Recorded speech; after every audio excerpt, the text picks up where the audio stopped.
All right, let's talk about 4D Infinity Symbol Curve Part 2.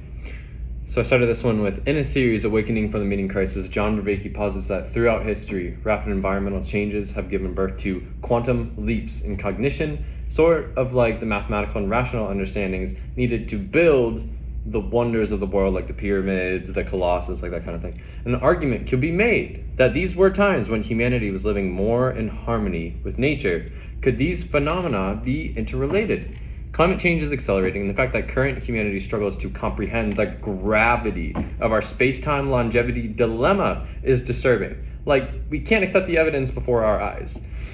When would be a good time to start advancing the capacities of the collective cognition to adapt to space travel and healing from our collective traumas? So chat said, John Vervaeke's perspective on historical quantum leaps in cognition due to environmental changes and the subsequent development of advanced understandings aligns with the broader notion that human cognition evolves in response to significant changes in our environment and our societal structures.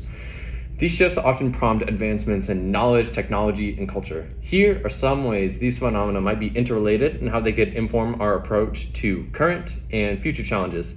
Interrelation of environmental harmony and cognitive advancements. 1. Harmony with nature. Historically, societies that live in closer harmony with their environments often develop sophisticated understandings of natural processes, leading to innovations in agriculture, architecture, and astronomy. The ancient Egyptians, for example, had an advanced understanding of the Nile's flooding patterns, which influenced their agricultural practices and contributed to their civilization's stability and achievements. Now, we don't talk about the social class system, but obviously they had very profound effects on the beginning of civilization, and we can thank the Nile River for that one. 2. Cognitive leaps. Significant environmental changes or pressures can drive cognitive evolution and societal transformation. For instance, the agricultural revolution and the subsequent rise of complex societies required new forms of social organization, record-keeping, and technology, leading to rapid advancements in human cognition and culture, particularly the advent of writing and numerals and keeping track of things that are not just in our mind, right? Current environmental crisis and cognitive evolution. 3. Climate change as a catalyst. The accelerating pace of climate change presents a profound challenge that could catalyze a new cognitive and societal leap. Just as past environmental pressures have spurred innovation, the current crisis might push humanity to develop more sustainable technologies, innovative policies, and adaptive cognitive frameworks. 4. Acceptance and awareness. The struggle to comprehend and act on the evidence of climate change reflects a cognitive and cultural gap. Bridging this gap requires enhancing collective awareness, education, and the ability to process complex, long-term information. This involves fostering a deeper connection with nature and understanding our impact on the environment. If you watch a tree, you're not just going to see it grow, but if you put a time lapse of a tree, if you let it grow over time, then you start to see some really profound effects, right? And the same thing happens with humans. When we put ourselves on a long time scale, you can't even see my hands here, but long time scale, you start to see that humans grow at a very quick rate. And that sort of changes your perspective, right? It puts a sort of compression on your timeline that gives you a sense of time dilation in a little bit. So, advancing collective cognition. 5, when to start? Because that was one of my questions. When do we start advancing the cognition? The best time to start advancing collective cognition, shocker, is now. Early and proactive efforts in education, public policy, and community engagement are crucial. Investing in science education, promoting interdisciplinary research, which is basically what this atlas is, and encouraging critical thinking are essential steps. That reminds me, y'all.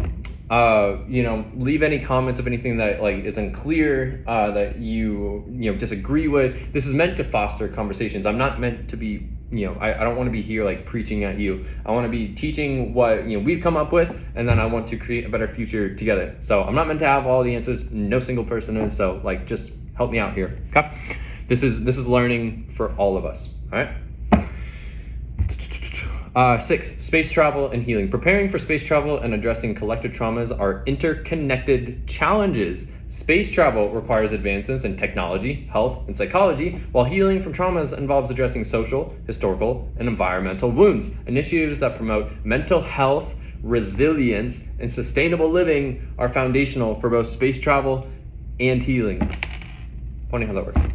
Strategies for advancement. 7, education and innovation. So how are we going to get this done? Integrating environmental science, systems thinking, and sustainability into education curricula can foster a generation, not just me, not just you, all of us, a generation of thinkers equipped to tackle complex global challenges. Encouraging innovation in green technologies and sustainable practices is also critical, obviously. 8, community and policy engagement. Building strong, informed communities and enacting policies that prioritize sustainability and resilience can create a supportive environment for cognitive and societal advancement.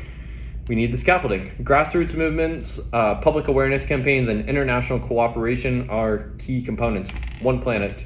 You go to the orbital perspective and funny thing happens, you don't see borders, right? So we're all here on this one green, rock, this miraculous green rock in the middle of the multiverse. So 9, technology and collaboration. Leveraging technology to enhance communication, collaboration, and problem solving can amplify collective cognition. Platforms that facilitate global cooperation on climate issues, space exploration, and trauma healing can drive progress. So it concluded, advancing collective cognition to adapt to space travel and healing from our collective traumas involves a multifaceted approach, integrating education, technology, policy, and community engagement. By starting now and fostering a deeper connection with nature and a greater understanding of our place in the universe, humanity can navigate the challenges of climate change and beyond, potentially catalyzing a new era of cognitive and societal evolution.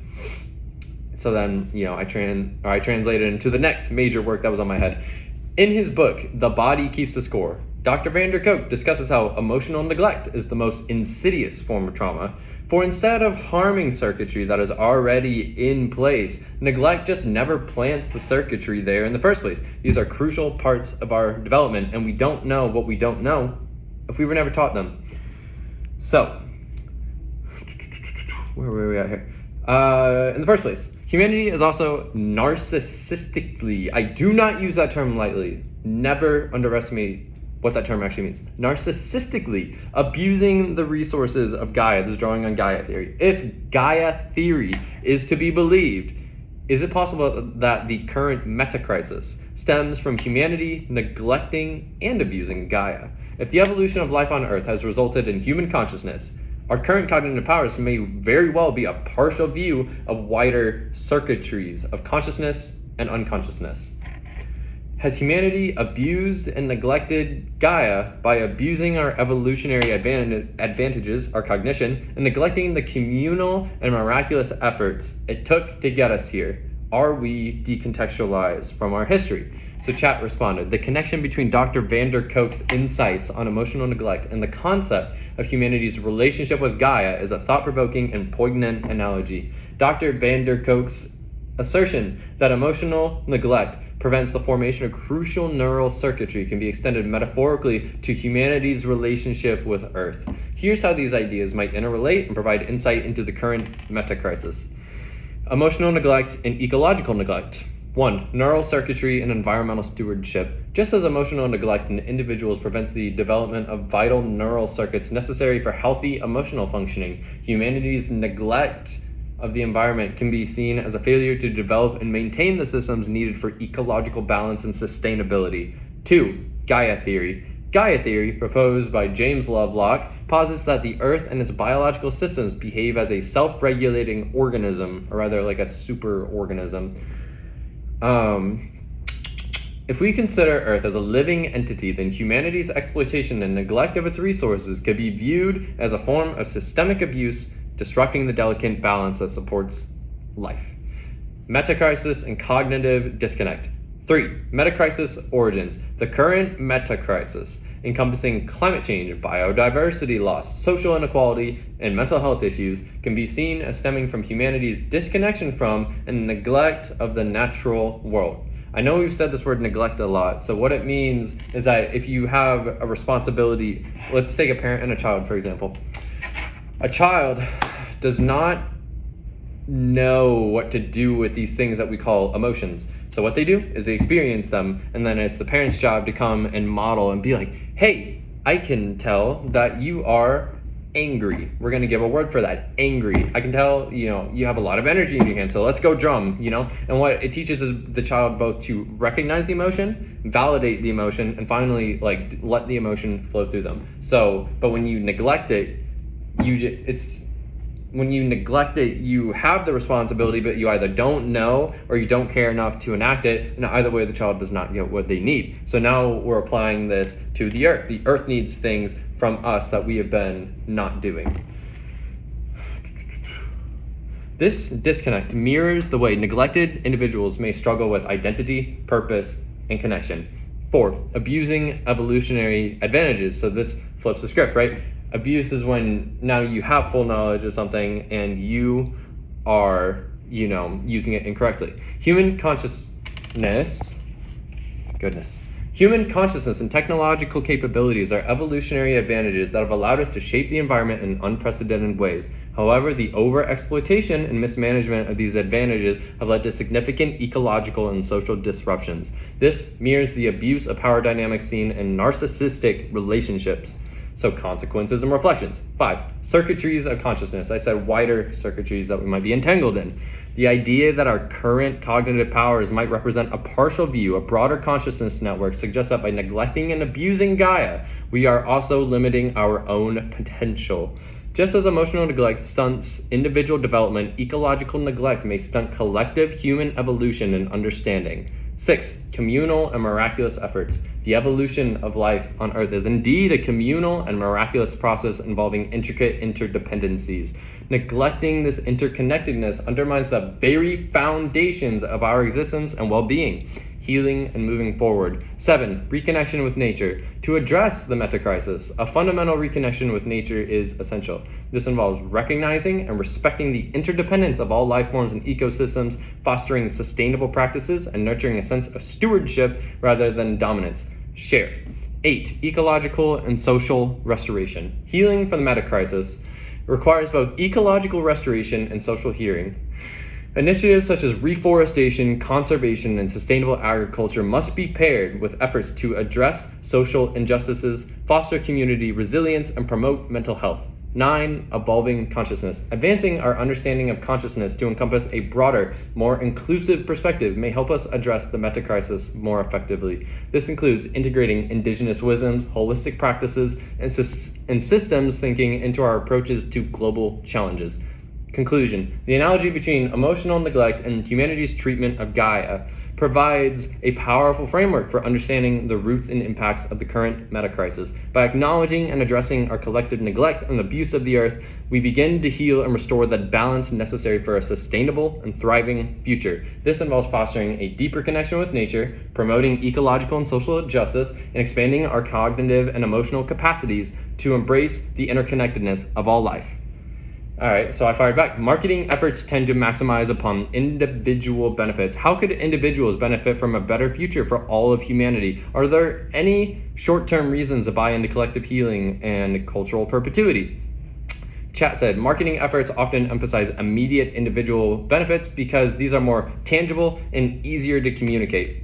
However, framing the benefits of collective healing and a better future for all of humanity can also be compelling when individuals see how these broader efforts align with their own well-being and self-interest. Here's how individuals can benefit both in the short term and long term. Short-term individual benefits. 1, improved mental and physical health. Stress reduction. Participating in collective healing efforts such as community building activities or environmental restoration can reduce stress and anxiety.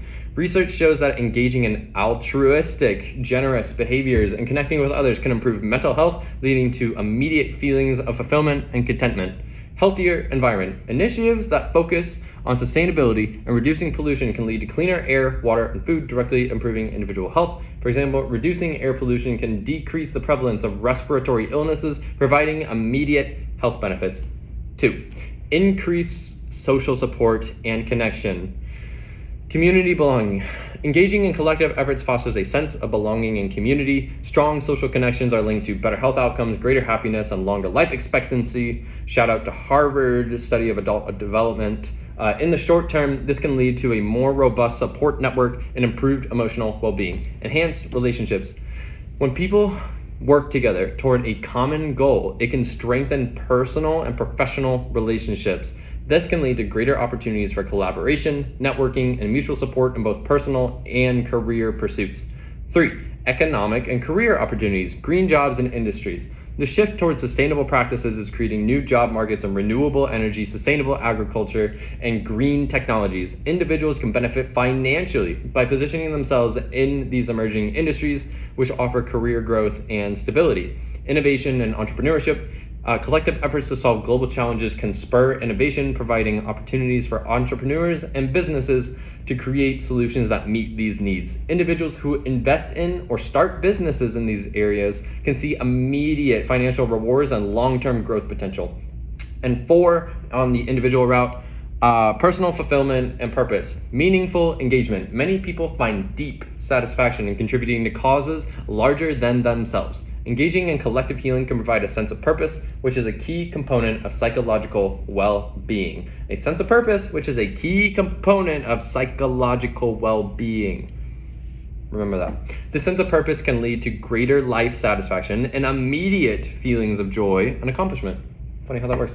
All right, long-term individual benefits. 1, sustainability and security, resilience against crises. A more sustainable and equitable world is better equipped to handle crises such as pandemics. We saw that, right? Economic downturns, everyone's scared of that. And natural disasters, which are ultimately out of our control. Individuals who invest in collective well-being now may find themselves in more stable and secure environments in the future, leading to long-term security for themselves and their families. And then generational legacy, contributing to a better future ensures that future generations, including one's own children and grandchildren, important, inherit a world with more opportunities and fewer existential threats. This can bring a sense of peace and legacy fulfillment. 2, cultural and social flourishing. Richer cultural experiences. A world focused on collective well-being often sees a flourishing of culture, arts, and intellectual life. This can enhance individuals' quality of life by providing richer, more diverse experiences and learning opportunities. Social stability. Societies that invest in collective well-being are typically more stable, with lower crime rates and higher levels of trust among citizens. Notice how those are related. This stability can lead to a safer, more predictable environment for individuals, benefiting their personal lives and business activities. 3, environmental preservation. Access to natural resources. Ensuring that natural resources are used sustainably means that individuals will continue to have access to clean water, fertile soil, and diverse ecosystems. This not only supports personal health, but also enables continued economic activities like agriculture and tourism, which many people depend on for their livelihoods. We would not be alive without food, people. Climate stability. Mitigating climate change helps prevent extreme weather events, sea level rise, and other environmental disruptions that can have devastating impacts on individuals' homes, jobs, and health. So framing the message for marketing. To make these benefits resonate on an individual level, marketing efforts could personalize the impact, show how collective efforts lead to tangible personal gains such as improved health, financial security, or enhanced relationships, highlight immediate rewards, focus on the immediate psychological and social benefits of contributing to collective well-being such as reduced stress, increased happiness, and a sense of purpose, leverage emotional appeals, use storytelling to connect the well-being of individuals to the broader well-being of humanity, emphasizing shared values and common goals, and then create a sense of urgency, emphasize that the time to act is now, with clear, actionable steps individuals can take to contribute to collective healing and a better future. Conclusion. While the benefits of collective healing and cultural perpetuity may seem abstract or long-term, they are deeply intertwined with individual well-being. By highlighting the immediate and personal advantages of contributing to a better future, marketing efforts can successfully engage individuals in these vital efforts, aligning self-interest with the collective good. So, I hope that this was a good way of marketing to you that we all need to work together, and I'll see you next time.